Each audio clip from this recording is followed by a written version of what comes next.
Brought to you by Penguin.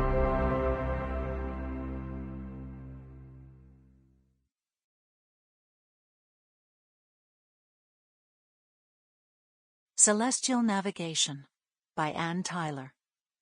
Read by Tara Ward, Amy Finegan, Francine Brody, Barbara Barnes, and Julie Rogers. Chapter 1. Fall, 1960. Amanda. My brother Jeremy is a 38-year-old bachelor who never did leave home. Long ago we gave up expecting very much of him, but still he is the last man in our family, and you would think that in time of tragedy he might pull himself together and take over a few of the responsibilities. Well, he didn't. He telephoned my sister and me in Richmond, where we have a little apartment together. If memory serves me, it was the first time in his life he had ever placed a call to us. Can you imagine? Ordinarily, we phoned Mother every Sunday evening when the rates were down, and then she would put Jeremy on the line to say hello, which was about all he did say. Hello, and fine, thank you, and then a long breathing pause, and, well, goodbye now. So when I heard his voice that night, I had trouble placing it for a moment. "Amanda," he said, and I said, "Yes, who is it?" "I wanted to tell you about Mama," Jeremy said. That's what he calls her still, Mama.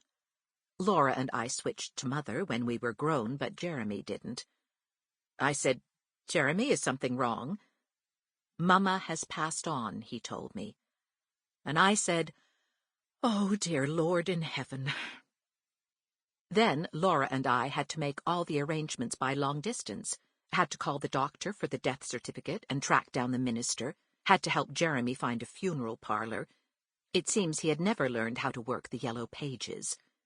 Had to catch a train to Baltimore the next day and locate a taxi that would carry us from the station. It didn't occur to Jeremy that at a time like this we might like to be met. What would he have met us in, anyway? He had no notion of how to drive.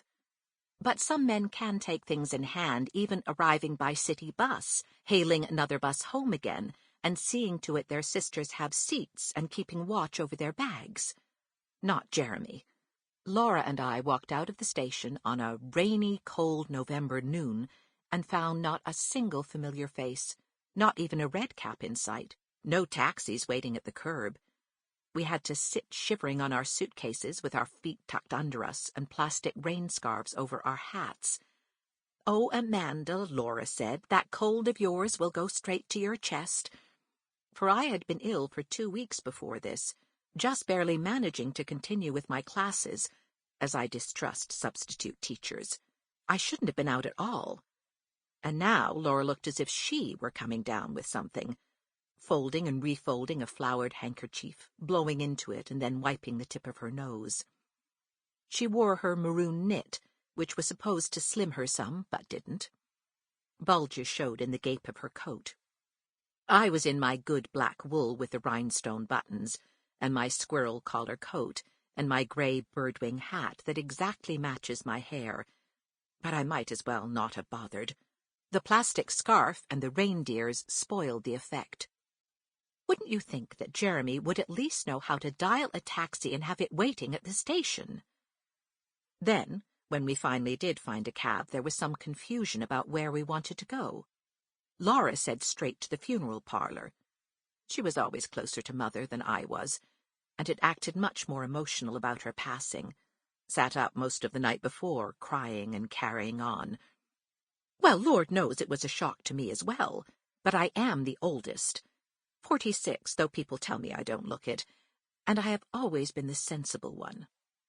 I said we would have to drop our suitcases, wouldn't we?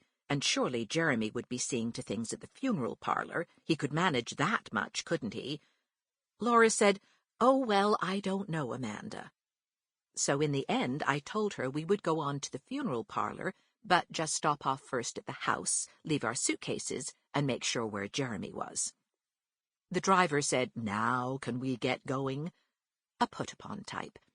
But at least he kept quiet once we were out in traffic. I despise how some taxi... Sample complete. Ready to continue?